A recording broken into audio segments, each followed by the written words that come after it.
Sayyidina Ali bin Abi Thalib karramallahu wajhah berperang melawan Khawarij. Berperang melawan Khawarij. Kekejaman Khawarij di zaman Sayyidina Ali sangat luar biasa. Dan salah satu yang membunuh Sayyidina Ali salah seorang daripada mereka Khawarij. Nampaknya ahli ibadah. Kata baginda Rasulullah, ashgal awwalin wal akhirin. Orang yang paling teruk hukumannya di akhirat ada dua. Yang pertama adalah orang yang membunuh onta Nabi Saleh. Dan yang kedua adalah orang yang memenggal engkau atau menetak engkau sambil dipegang kepala Sayyidina Ali oleh Nabi SAW, disentuh di ubun-ubunnya sini, dan darah akan mengalir membasahi janggut engkau. Ini dua orang yang paling teruk hukumannya di akhirat, yang menyembelih onta Nabi Saleh dan yang membunuh kepada engkau. Siapa nama pembunuhnya Sayyidina Ali bin Abi Thalib? Abdurrahman. Namanya Abdurrahman bin Muljim. Khawarij. Punya ideologi songsang. Menghalalkan darah orang yang diberi kabar gembira masuk surga oleh Nabi SAW. Orang yang amat rapat dengan Nabi SAW. Bagaimana ada pemikiran kepada orang yang seperti ini, melihat kepada orang yang amat rapat dengan baginda Rasulullah, menantu Rasulullah SAW, dengan ditetak? Apa yang menyebabkan dia punya, orang kampung saya punya nyali, punya keberanian untuk melakukan demikian? Ideologi songsang yang berlaku di zaman kita sekarang, menghalalkan banyak darah karena ideologi yang songsang. Ini penyakit lebih berbahaya daripada penyakit-penyakit yang lain.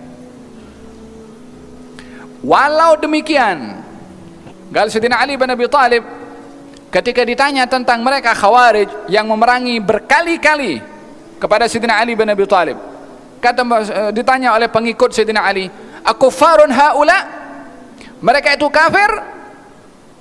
Kata Sayyidina Ali mengatakan, minal kufri farru. Mereka lari daripada kekufuran, mereka bukan kafir. Memerangi kepada Sayyidina Ali. Walaupun amunafiqun haula, mereka munafik. Kata Sayyidina Ali mengatakan, munafik itu zikirnya sedikit, mereka zikirnya banyak.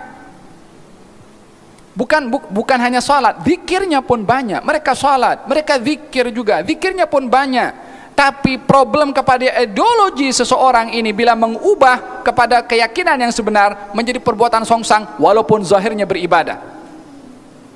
Walaupun zahirnya beribadah. Walihada di zaman Rasulullah SAW, seorang bernama Dzul Khuwaisirah atau Dzu Ats-Tsudayyah. Ketika Nabi mengagihkan harta rampasan perang, seorang dibangun, nampak kepada dahinya ini ada tanda sujud. Kemudian bajunya ini kusut masai. Adanya tanda sujud, banyaknya ibadah. Pakaiannya kusut masai sebagai tanda dia ini zuhud. Kain pelekatnya sampai kepada pertengahan betis. Karena demikian ramai para sahabat, yakni nampak daripada zahirnya perfect daripada segi zahir ibadahnya. Orang yang sama ini juga bangkit berdiri mengatakan, ya Muhammad i'dil. Hai Muhammad, adillah kamu di dalam mengakhirkan harta rampasan perang ini. Kata Sayyidina Umar, ya Rasulullah, izinkan saya penggal kepala orang ini. Kata Nabi, jangan. Kata baginda Rasulullah, kalau bukan aku adil, siapa lagi yang lebih adil daripada aku?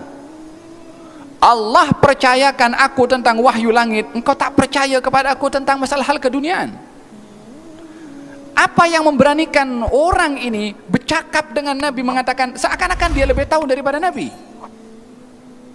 Apa yang berlaku kepada orang ini setelah ditegur oleh Nabi SAW?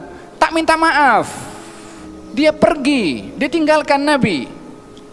Kata baginda Rasulullah, akan keluar daripada sulbi orang ini golongan yang kalau baca Quran macam Quran baru diturunkan, yakni indah bacaannya, bagus, tepat, salat, masya Allah, luar biasa. La yujawis taragihim, tapi tak lepas daripada tenggorokannya sini, tak sampai kepada hati, hanya di mulut saja.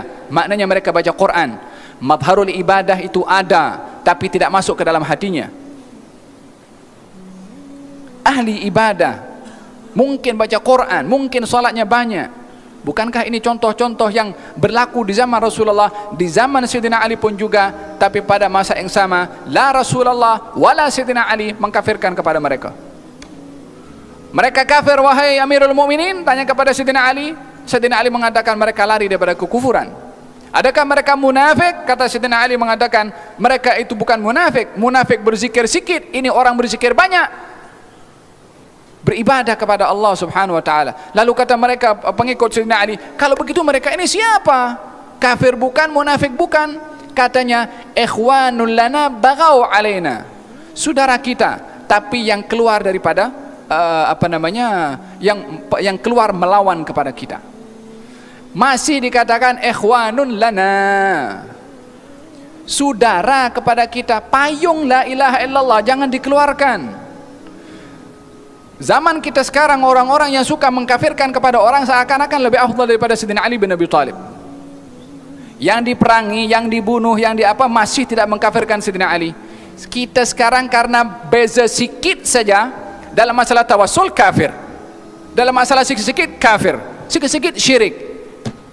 Nabi susah payah kasih orang masuk kepada Islam, zaman kita sekarang orang dengan mudah kasih keluar daripada Islam. Bukan mudah untuk nak mengatakan kafir kepada seseorang. Kata Imam Al-Baqillani mengatakan, kalau saya nampak kepada orang 99 perbuatannya menghala kepada kekufuran, ada 1% yang masih ada al-iman, saya tak nak kafirkan orang itu. Adapun sekarang 99 nampak Islam, satu saja yang mungkin silap perbuatannya sudah dikeluarkan daripada Islam. Krisis fiqah, krisis dalam pemahaman terhadap agama. Ingat, jangan kita mengenalkan Islam dengan kita punya perbuatan. Perbuatan kita tidak boleh mewakili kepada Islam, tapi tindakan ataupun apa yang ada pada Islam itu terapkan kepada diri kita. Tapi jangan kenalkan Islam melalui perbuatan kita. Islam kena dikenalkan melalui konsep Islam, bukan dengan perbuatan orang Islam. Orang Islam kena mencontoh kepada Islam untuk menerjemahkan Islam, tapi jangan memaksa orang mengenalkan Islam dengan perbuatan kita. Faham, Tom?